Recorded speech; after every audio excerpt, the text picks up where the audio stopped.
Hello guys and welcome to Superverse. तो आज के इस वीडियो में मैं ब्रेक डाउन करने जा रहा हूँ लोकी सीरीज़ के 3rd एपिसोड का। मगर वीडियो स्टार्ट करने से पहले अगर आपने अभी तक सुपरवर्स को सब्सक्राइब नहीं किया है तो सब्सक्राइब करके बेल आइकन ज़रूर प्रेस कीजिएगा। और इस वीडियो में इस एपिसोड में जितने भी हिडन डिटेल्स हैं और ईस्टर एग्स हैं वो सब आपको बताने की कोशिश करूँगा। चलिए ब्रेक डाउन शुरू करते हैं, लेट्स गेट स्टार्टेड। तो एपिसोड की शुरुआत में हम देखते हैं हंटर C20 और लेडी लोकी को, और ये दोनों एक साथ एक रेस्टोरेंट में हैं। तभी जो लेडी लोकी है वो हंटर C20 से पूछती है कि तुम्हें मालूम है ब्रेन फ्रीज क्या होता है। तो हंटर C20 कहती है कि हाँ मुझे मालूम है, जब हम कोई ठंडी चीज़ पीते हैं तो उससे हमारा जो ब्रेन है वो फ्रीज़ हो जाता है। फिर जो लेडी लोकी है वो उसे एक्सप्लेन करती है कि ब्रेन फ्रीज जो है हमारे सिनेप्सिस को इफेक्ट करता है। ये वो जो लेडी लोकी है वो हंटर C20 से पूछती है कि टाइम कीपर्स को कितने लोग गार्ड कर रहे हैं। तभी जो रेस्टोरेंट का जो सीन है वो अचानक से चेंज हो जाता है और जो लेडी लोकी है वो उससे फिर पूछती है कि जो टाइम कीपर्स है उसको कितने लोग गार्ड कर रहे हैं। तभी जो हंटर है वो कंफ्यूज हो जाती है और लेडी लोकी से कहती है कि मैं इस जगह को तो जानती हूँ मगर मैं तुम्हें नहीं जानती हूँ, तुम कौन हो। तभी जो लेडी लोकी है वो कहती है कि मैं तुम्हारी दोस्ती हूँ, तुम मुझ पर भरोसा कर सकते हो और मुझे लगता है तुम शायद थक गई हो।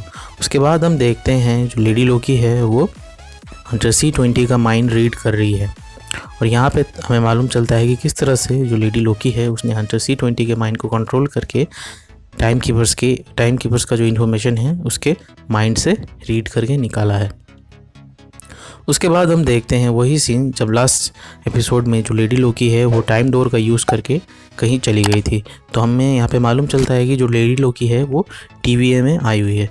और उसके बाद TVA में पहुँचने के बाद वो जाके एक मिनटमैन को कंट्रोल करने की कोशिश करती है, मगर उसके पावर्स यहाँ पे काम नहीं करते, जिससे वो शॉक हो जाती है। अब ये हमें मालूम ही है कि TVA में कोई भी मैजिकल पावर्स काम नहीं करते हैं। उसके बाद वहाँ पे जितने भी मिनटमैन हैं उन सब को धुलाई करके कितनों को डिसइंटीग्रेट करके वो आगे बढ़ती है और सबको बारी बारी करके पीट डालती है और उसके बाद वो आगे बढ़ जाती है। उसके बाद हम देखते हैं कि जो हमारा वाला जो लोकी है वो भी लेडी लोकी का पीछा करते हुए TVA में पहुंच जाता है। और जैसे ही वो जिस जगह पे पहुंचता है वहाँ पे वही लॉकर्स होते हैं जिन लॉकर्स से मोबियस ने उसे निकाल के उसके डैगर दिए थे। तभी उसे समझ में आ जाता है कि उसके डैगर्स यहीं पे है। लोकी अपने डैगर्स लेके फिर लेडी लोकी की तरफ बढ़ता है। और दूसरी तरफ हम देखते हैं कि जो लेडी लोकी है वो उसी एलिवेटर के पास पहुंच जाती है जिस एलिवेटर के थ्रू टाइम कीपर्स तक पहुंचा जा सकता है। अब उस एलिवेटर को 2 मिनटमैन गार्ड कर रहे होते हैं और उन दोनों मिनटमैन को लेडी लोकी ठिकाने लगा देती है। और तभी वहाँ पे हमारा वाला लोकी पहुँच जाता है और वो लेडी लोकी से कुछ सवालात करता है और फिर उसके साथ उसकी हाथापाई हो जाती है। तभी हम देखते हैं कि वहाँ पे जज रेंसलेयर 2 मिनटमैन के साथ पहुँच जाती है और उन दोनों को रोकती है। उसमें से जो लेडी लोकी है वो लोकी की गर्दन में अपनी तलवार रख के कहती है कि मुझे जाने दो, नहीं तो मैं इसे मार डालूंगी। तभी जो जज है वो कहती है मार डालो, मुझे कोई फ़र्क नहीं पड़ता है। उसके बाद हम देखते हैं कि जो लोकी है वो टेम्पेट ले लेता है लेडी लोकी से और टाइम डोर खोल देता है। और जज जैसे ही आगे बढ़ती है उन दोनों को मारने के लिए टाइम डोर के थ्रू लोकी और लेडी लोकी दोनों वहाँ से चले जाते हैं। और फिर हम देखते हैं कि जो टाइम डोर है किसी दूसरी जगह में ऊपर की तरफ खुलता है और उस टाइम डोर से लोकी और लेडी लोकी दोनों नीचे की तरफ गिरते हैं। और तभी हम देखते हैं कि जो लेडी लोकी है वो अपनी आंखें खोलती है और टेम्पेट की तरफ देखती है। और वो जैसे ही टेम्पेट लेने के लिए आगे बढ़ती है हमारा वाला जो लोकी है वो भी बढ़ता है और दोनों के बीच में फिर से टेम्पेट के लिए झगड़ा होने लगता है। और फिर टेम्पेट लेडी लोकी के हाथ लग जाता है और वो टाइम डोर खोल के वहाँ से जाने ही वाली होती है कि तभी वो देखती है कि जो टेम्पेट है उसकी बैटरी लो हो गई है। और तभी जो लोकी है वो खड़ा होता है और लेडी लोकी जैसे ही उसे मारने के लिए आगे बढ़ती है तो लोकी गायब हो जाता है और वो लेडी लोकी के पीछे पहुंच जाता है और उसे धकेल के नीचे गिरा देता है। और हम देखते हैं कि जो टेम्पेट है दूसरी तरफ गिर जाता है और लोकी उस टेम्पेट को उठा लेता है। तभी जो लेडी लोकी है उसकी तरफ देखती है और कहती है कि तुम्हें मालूम भी नहीं इसे कैसे रिचार्ज करना है, जल्दी से टेम्पेट मुझे दे दो। उसके बाद हम देखते हैं कि लेडी लोकी उससे टेम्पेट लेने की कोशिश करती है मगर लोकी उस टेम्पेट को गायब कर देता है। उसके बाद लोकी और लेडी लोकी के बीच में फिर से हाथापाई होने वाली होती है। तभी उन दोनों के बीच में एक मीटियोर आके गिरता है छोटा सा।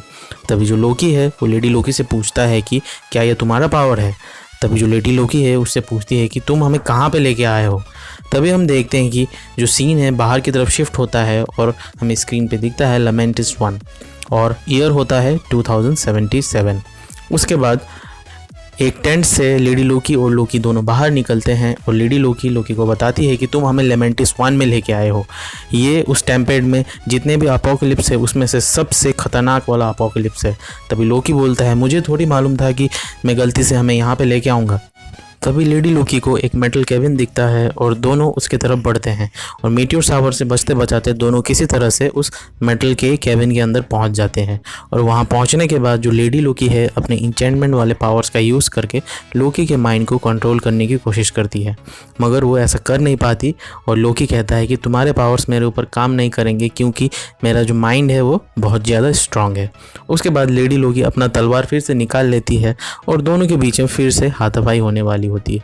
और लोकी कहता है कि क्या तुम चाहती हो कि हम दोनों यहाँ पे लड़े और इस छोटे से मेटल के केबिन के अंदर मर जाएं?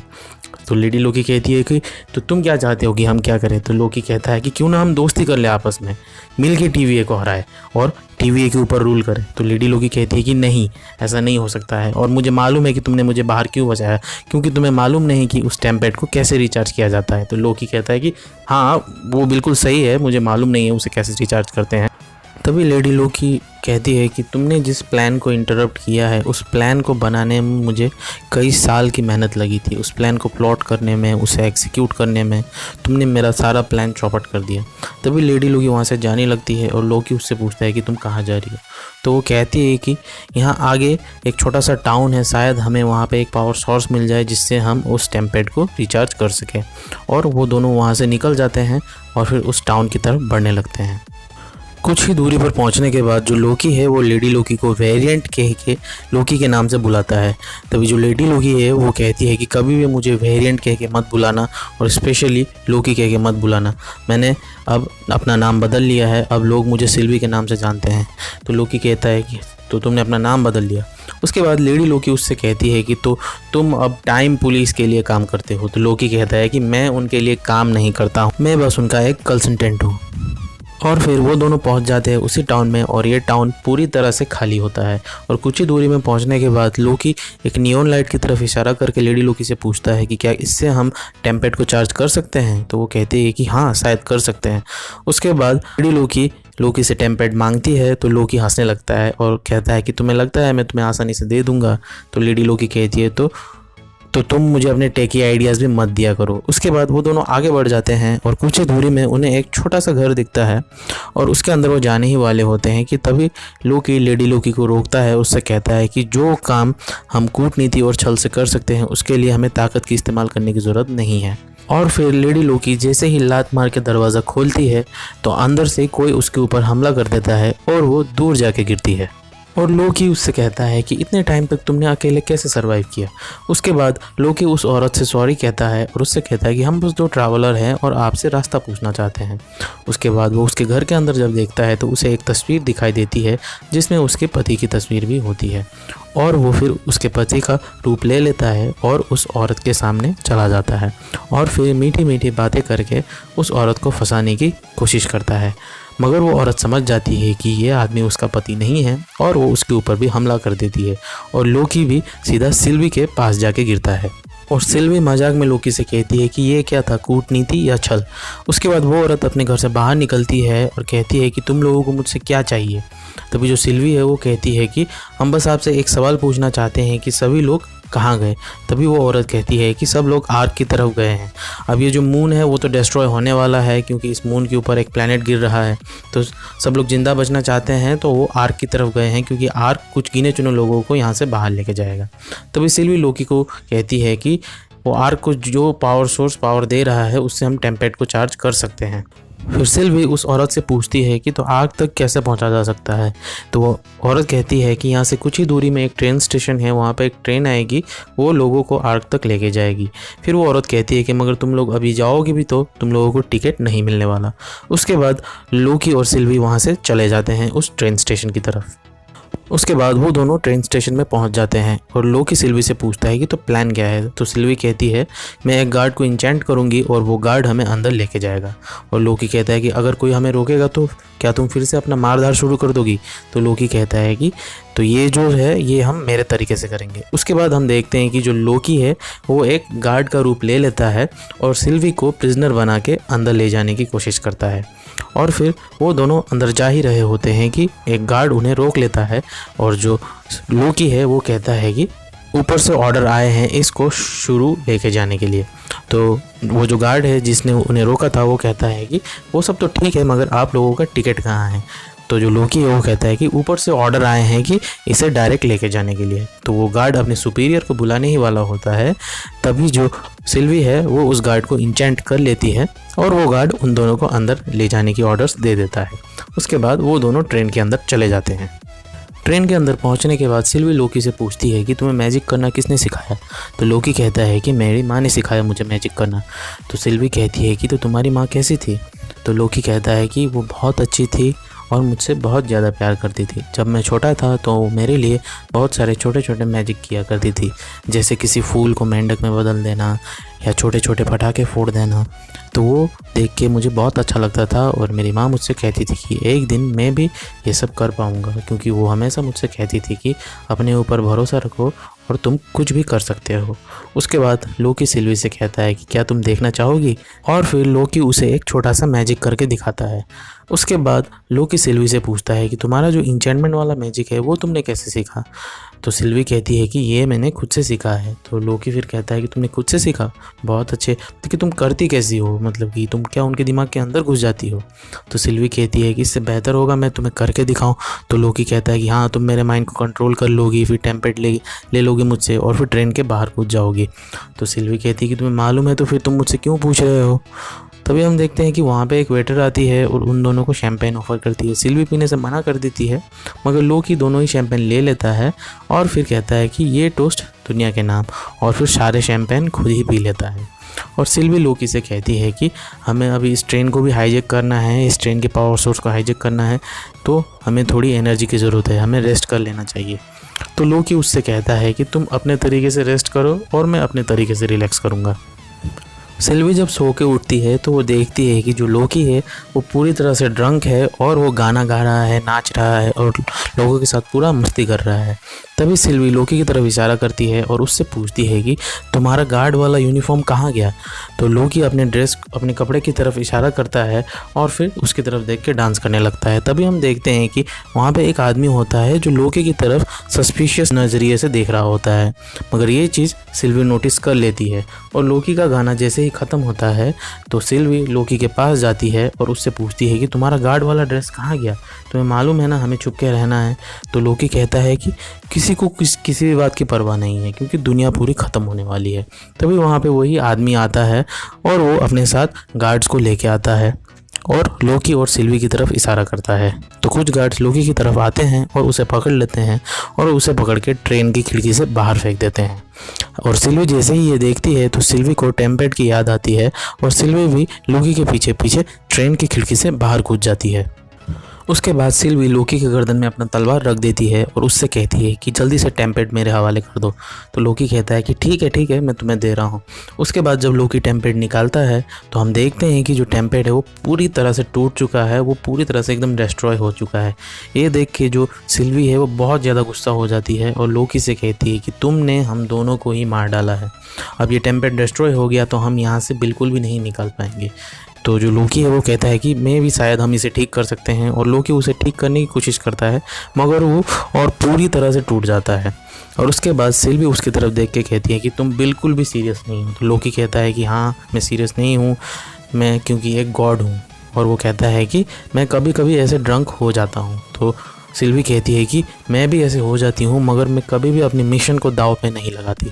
तो लोकी कहता है कि मिशन, कौन सा मिशन, तुम्हें लगता है कि क्या तुम TVA को हरा पाओगी। तो फिर सिल्वी जो है उसकी तरफ देखती है और गुस्सा होकर दूसरी तरफ चली जाती है और वो ज़ोर से चिल्लाती है और उसकी बॉडी से एक एनर्जी का सर्ज निकलता है जिसके कारण पूरे सराउंडिंग में एनर्जी उसकी फैल जाती है। और हम यहाँ पे देख सकते हैं उसी की एनर्जी के कारण एक जो रॉक है वो भी टूट जाता है। उसके बाद वो जाके एक जगह बैठ जाती है और जो लोकी है वो भी उसी के पास आता है और उससे कहता है कि क्या तुम्हें चिल्लाने से अभी अच्छा लग रहा है। सिल्वी उसकी तरफ देखती है और कहती है कि हाँ अभी मुझे थोड़ा ठीक लग रहा है।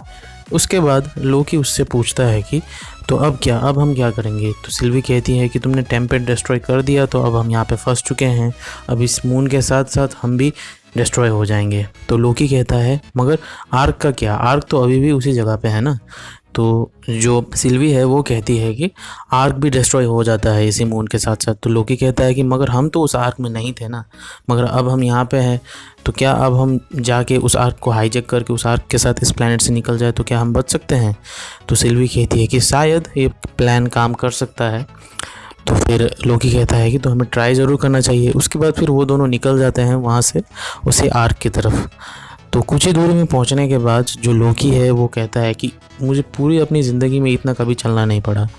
तो सिल्वी जो है वो कहती है कि तो तुम्हारी ज़िंदगी बहुत अच्छी है। लोकी सिल्वी से कहता है कि मैंने अपने बारे में सब कुछ तुम्हें बता दिया, तुम भी तो मुझे अपने बारे में कुछ बताओ। तो सिल्वी कहती है कि थैंक यू बताने के लिए। उसके बाद लोकी कहता है कि अगर तुम बताओगी नहीं तो मैं तुम्हारे ऊपर भरोसा कैसे करूँगा। तो फिर सिल्वी कहती है कि ठीक है, मैं तुम्हें बताती हूँ कि इंचेंटमेंट कैसे काम करता है। उसके बाद सिल्वी कहती है कि इंचेंट करने के लिए मुझे लोगों को फिज़िकली टच करना पड़ता है। ज़्यादातर को मैं आसानी से इंचेंट कर लेती हूँ बस टच करके, मगर कुछ लोगों का माइंड स्ट्रांग होता है तो उनको इंचेंट करने के लिए मुझे थोड़ा ज़्यादा कंसंट्रेट करना पड़ता है। उनकी ही मेमोरीज़ को लेके मुझे एक इल्यूजन क्रिएट करना पड़ता है उन्हें इंचेंट करने के लिए। जैसे कि जब मैंने उस TVA के यंग सोल्जर को इंचेंट किया था तो मैंने उसकी ही मेमोरीज़ यूज़ करके एक इल्यूजन क्रिएट किया था उसे इंचेंट करने के लिए। TVA को ज्वाइन करने से पहले वो एक रेगुलर ह्यूमन थी। अब ये सुन के जो लोकी है वो शॉक हो जाता है और सिल्वी से कहता है कि मगर मुझे बताया गया था कि TVA में जितने भी लोग काम करते हैं उन सब को टाइम कीपर्स ने क्रिएट किया है। तो सिल्वी कहती है कि नहीं, ये बिल्कुल गलत है। जितने भी लोग TVA में काम करते हैं वो सब तुम्हारी और मेरी तरह ही वेरिएंट है। ये सुन के लोकी और भी ज़्यादा शॉक हो जाता है। उसके बाद वो दोनों उस टाउन के पास पहुंचते हैं जहां से वो आर्क लॉन्च होने वाला होता है। और जो सिल्वी है वो लोकी से पूछती है कि क्या तुम मेरे ऊपर भरोसा करते हो। तो लोकी कहता है कि हाँ मैं करता हूँ और तुम भी मेरे ऊपर भरोसा कर सकती हो। उसके बाद वो दोनों आगे बढ़ते हैं गार्ड से लड़ते हुए। और तभी हमें यहाँ पे मालूम चलता है कि जो गार्ड्स हैं वो सभी लोगों को रोक रहे हैं उस आर्क के अंदर जाने से। तभी हम देखते हैं कि उस प्लैनेट में से बहुत बड़े बड़े मीटियोर्स के टुकड़े उस टाउन के ऊपर गिर रहे हैं और एक मीटियोर का टुकड़ा सिल्वी और लोकी के आगे आके गिरता है। और फिर वो लोग गार्ड से लड़ते हुए आगे बढ़ते हैं और हम लोकी को यहाँ पे एक स्पेशल पावर का यूज़ करते हुए देखते हैं। लोकी अपने हाथ से एनर्जी ब्लास्ट करता है। उसके बाद वो दोनों आगे बढ़ते हैं गार्ड से लड़ते हुए और फिर बचते बचाते वो दोनों आगे बढ़ते हैं और एक बड़ा सा जो बिल्डिंग है वो उनके पीछे कोलैप्स हो जाता है और उस बिल्डिंग को लोकी सिल्वी और अपने ऊपर गिरने से रोकता है। और हम यहाँ पे देखते हैं लोकी को और एक नए पावर का यूज़ करते हुए लोकी एक फोर्स फील्ड क्रिएट करके उस बिल्डिंग को रोक देता है। उसके बाद हम देखते हैं कि जो लोकी और सिल्वी है वो दोनों गार्ड्स की धुलाई करते हुए आगे बढ़ रहे हैं और वो जैसे ही आर्क के पास पहुँचते हैं, जो आर्क है वो एक बड़े से मीटियोर के कारण डिस्ट्रॉय हो जाता है। एक मीटियोर आता है, वो आर्क से टकराता है और उसे पूरी तरह से डिस्ट्रॉय कर देता है और सभी लोग वहाँ पे खड़े होकर रोने लगते हैं और लोकी भी उसे देखने लगता है और सिल्वी वहाँ से चली जाती है और एपिसोड यहीं पे ख़त्म हो जाता है। सो गाइस, ये था मेरा लोकी के एपिसोड 3 का ब्रेकडाउन। वीडियो आपको कैसा लगा कमेंट्स में ज़रूर बताइएगा। अगर पसंद आया तो लाइक ज़रूर कीजिएगा एंड सब्सक्राइब कीजिए सुपरवर्स को ऐसे ही सुपर हीरो से रिलेटेड कंटेंट के लिए। तब तक के लिए खुश रहिए, take care and thank you for watching.